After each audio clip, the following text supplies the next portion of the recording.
At exactly 6:47 a.m., 83 nautical miles southwest of San Diego, a Coast Guard Dolphin helicopter descends to 200 feet above the Pacific. The pilot's voice is steady, calm, almost routine. Visual confirmed. 2 persons on board, engine heat rising fast. Below, a custom fiberglass hull cuts through the morning swells at 54 knots. Twin Yamaha 350 outboards are pushed to their limit. A trail of white foam stretches behind it like a mark carved across the open water. The 2 men on board are convinced no one can see them. They trust the darkness before sunrise and their GPS scramblers to keep them hidden. They're about to find out how little that matters against thermal imaging. In just 9 minutes, the pursuit will be over in the harshest way federal law permits. If you haven't subscribed yet, you're missing stories like this. Tap like and subscribe now. This route had been prepared for 11 months. Every detail was studied. Coast Guard patrol habits, radar blind spots near offshore oil platforms, even fuel burn calculated down to the gallon. Their spreadsheets were precise and their security measures looked airtight. But there was one thing they never saw coming. A machine learning system running on servers in Alameda had already marked their vessel 14 hours earlier, before it ever left Mexican waters. The detection system doesn't rely on GPS scramblers, transponders, or radio traffic. It focuses on something even more basic: behavior. It compares live satellite imagery with years of historical ocean traffic, searching for vessels that move in ways that don't fit. Boats running at night when commercial fishermen usually don't. Hulls sitting unusually low in the water, hinting at concealed weight. Routes that make no commercial sense unless the crew is trying to stay away from something. This particular go-fast boat triggered 9 separate anomaly indicators at the same time, something legitimate maritime traffic almost never does. Before sunrise touched Baja California, the system had already assigned it a 94% threat probability. The helicopter crew knew about the intercept before the target crew had even finished loading in Ensenada. The Dolphin itself is a heavily adapted Eurocopter AS-365, powered by twin turboshaft engines delivering a combined 1,400 horsepower. It can cruise at 165 knots and operate across a 400 nautical mile radius on a standard fuel load. The Coast Guard uses 95 of these aircraft across its sectors. Each one carries forward-looking infrared cameras capable of picking up the heat signature of a human body from 6 miles away. On thermal imaging, the smuggler's boat doesn't blend in at all. It stands out like a fire in a dark room. Those twin Yamahas screaming at 7,000 revolutions per minute produce enough heat to flood every sensor on the helicopter. The pilots have been watching them for the last 43 minutes. For the past 43 minutes, the crew has been tracking every move, holding position, and syncing with units on the water. By this point, it is less a pursuit and more a meeting arranged in advance. Inside the Dolphin's cabin, flight mechanic Rodriguez pulls back the charging handle on a Barrett M107A1. The rifle weighs 29 pounds unloaded, and its magazine carries 10 rounds of .50 caliber ammunition. Each round has enough force to tear through an engine block with ease. Rodriguez loads only 3 this time. He does not expect to need the other 7. The Barrett was never originally built for missions like this. It was designed to disable vehicles, break through hardened structures, and take down critical targets from long distance. Marines have used it to stop trucks in combat zones. Army snipers have relied on it against fortified positions in mountainous terrain. But Coast Guard Aviation found a highly effective use for it during maritime interdictions. A .50 caliber round does not simply damage an outboard motor. It removes it from the equation entirely. The science behind it is simple, but the result is overwhelming. A 661-grain projectile moving at 2,800 feet per second carries more than 13,000 foot-pounds of kinetic energy. To picture that kind of force, imagine dropping a Honda Civic from a 3-story building onto a single point no wider than your thumb, or compressing the force of a head-on crash between 2 sedans into a tiny circle. When that impact meets a Yamaha 350 turning at 7,000 revolutions per minute, the metal gives way instantly.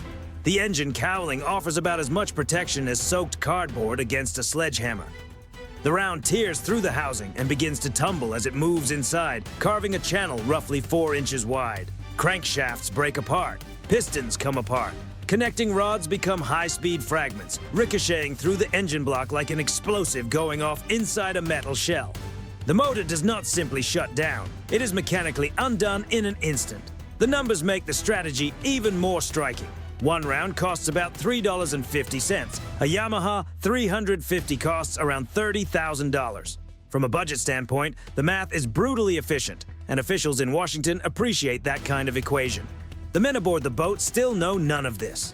Their attention is on fuel burn and distance to shore. At their current pace, the twin engines consume about 25 gallons per hour combined. Their tanks hold 90 gallons in total. By their calculation, they will make the drop point near Oceanside with 15 gallons left.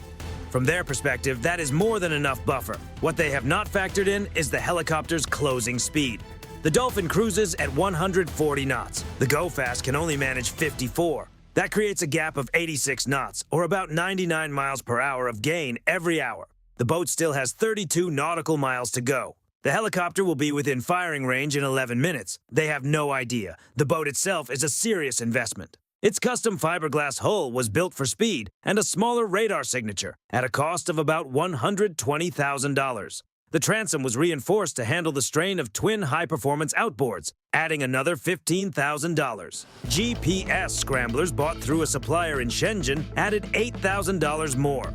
The two Yamaha 350 is-ats brought the total higher still, pushing the full platform cost to roughly $203,000 before a single kilo ever touched the deck. The criminal network behind it expects to lose about 60% of these boats to interdiction or mechanical breakdown.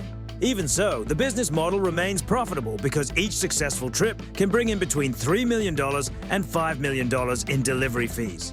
This particular hull had already completed 6 runs in 3 months, producing an estimated $12 million in revenue. By that math, it had already paid for itself 59 times over. But that calculation only works if the boat survives the morning.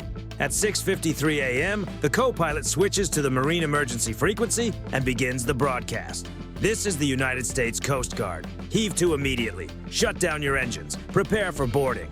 The response is exactly what the crew expected. The Go Fast throttles are pushed all the way forward. Both Yamahas surge from 54 to 59 knots. The hull rises even higher, skimming across the surface with only a fraction of it still touching the water. Spray erupts from the bow like a white wall. This is the moment every smuggler counts on. Speed, open water, no roadblocks, no traffic, no barriers. Just outrun law enforcement and vanish beyond reach. But the math says otherwise. Rodriguez slides open the cabin door. Wind slams through at 140 knots. He steadies the Barrett against the deck and locks onto the target through a Leupold Mark V scope. The crosshairs settle on the port engine cowling. At 400 meters, the shot is almost mechanical. No complicated adjustment, no difficult calculation, just timing and physics. Weapons free. The Barrett cracks through the morning air. A burst of muzzle flash cuts across the darkness. Through the scope, Rodriguez sees the round strike low on the port Yamaha. The engine cowling blows apart in a spray of metal fragments. A piece of shattered hardware cartwheels into the ocean, catching the light for a split second before disappearing into the swells. The propeller stops mid-spin as the engine tears itself apart internally. In an instant, the boat stops being stable. With one engine still driving at full power and the other suddenly gone, the thrust becomes uneven. At 59 knots, that imbalance is immediate and overwhelming. The boat does not simply slow down. It yanks hard to starboard. The helmsman reacts on instinct. He turns left, trying to correct. It only makes things worse. At that speed, the hull is barely gripping the water. The correction throws the boat into a violent side slip, the kind of motion that turns control into chaos in seconds. Both men are thrown sideways. One manages to grab the center console with both hands. The other does not. Rodriguez chambers a second round, then waits and watches. The helmsman finally makes the smartest decision of the morning. He cuts the starboard throttle completely. The boat drops off plane at once, speed falling from 59 knots to 12 in just 8 seconds. The sudden slowdown sends everything forward at once: gear, loose equipment, and the man who lost his grip. He slides across the deck and crashes into the bow with a force everyone on the helicopter can hear. The Dolphin drops to 100 feet. The pilot's voice never changes. Vessel is drifting. Prepare for intercept. 23 minutes later, a Coast Guard cutter arrives. An armed boarding team closes in on a rigid inflatable boat. The two suspects do not resist. Within 4 minutes, they are restrained and seated on the cutter's deck. In the forward compartment, the boarding team discovers 41 tightly packed bales. Each one weighs exactly 25 kilograms, vacuum-sealed and wrapped in layers of fiberglass resin, industrial tarp, and marine-grade tape. The packaging method points to Sinaloa cartel origin. Total cargo weight, 1,025 kilograms. Estimated street value in Los Angeles after distribution markup, $36 million. The financial breakdown is as striking as the seizure itself. Helicopter fuel for the intercept, $1,800. Cutter deployment, including crew costs, $4,200. Crew hours across all assets, $6,000. 1.50 caliber round used, $3.50. Rounds not fired, $0. Total federal cost, $12,003.50. In return, authorities stopped $36 million worth of illegal cargo from reaching the streets. That is the kind of efficiency that makes budget analysts take notice. But for the cartel, the numbers cut much deeper. This shipment represented 4 months of output from a processing site near Culiacan. 63 workers were tied to cultivation and refinement. 11 logistics contacts supported movement across the supply chain. The wider network took 2 years to build and required payments to 17 local officials. Now all of it is tied to federal evidence sitting in a San Diego warehouse, logged, photographed, and prepared for prosecution. Someone in Sinaloa will be held responsible for the loss. In that world, those conversations rarely end well. The 2 suspects now face federal charges under maritime trafficking statutes, including 21 U.S. Code Section 960. For this quantity, mandatory minimum sentences begin at 20 years. There is no parole in the federal system, and when suspects are caught on the water with cargo still on board, the conviction rate rises to 97.3%. For a 1,000-kilogram load, the average sentence comes out to 212 months. In practice, that often means 17 to 18 years behind bars before release even becomes possible. Meanwhile, Rodriguez wipes down the Barrett. The helicopter takes on fuel. In less than 90 minutes, the crew is back in operation. What the interdiction numbers rarely highlight is the larger picture. Last year, the Coast Guard seized 487,000 pounds of cocaine through operations like this one. On paper, that sounds enormous, and it is. But intelligence estimates suggest that amount represents only about 12% of the total trafficking flow moving through Pacific corridors. For every vessel stopped, several others make it through. For the cartels, losses like this are built into the business model. Just another operating cost. Another expected loss on a spreadsheet reviewed far from the water. Boats can be replaced, crews can be replaced, product can be produced again. And still, the Coast Guard keeps launching helicopters. They keep training flight mechanics to make engine-disabling shots with .50 caliber rifles. They keep improving detection systems that catch patterns even experienced analysts might miss. Because the alternative is to let the corridor run unchecked, and the Pacific offers no easy solutions. On this particular morning, the numbers favored federal enforcement. Roughly $12,000 spent. An estimated $36 million shipment stopped. 1 engine taken out by a single $3 round, 2 smuggling careers cut short, 41 bales that will never reach another community. The helicopter banks east toward base. Below, the disabled Go-Fast drifts on the swell, waiting for a tow line from the cutter. By noon, it will be impounded in San Diego. By next month, it will likely be sold at government auction to recover part of the cost.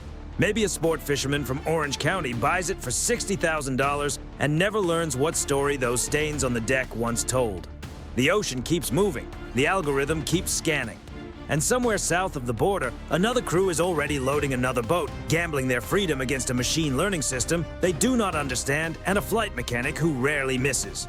The odds have not changed. Neither has the desperation. If this breakdown of how maritime interdiction really works kept you watching, subscribe for more. We cover the operations that rarely make the evening news, the moments where hard physics collides with bad decisions at 140 knots. And physics does not lose.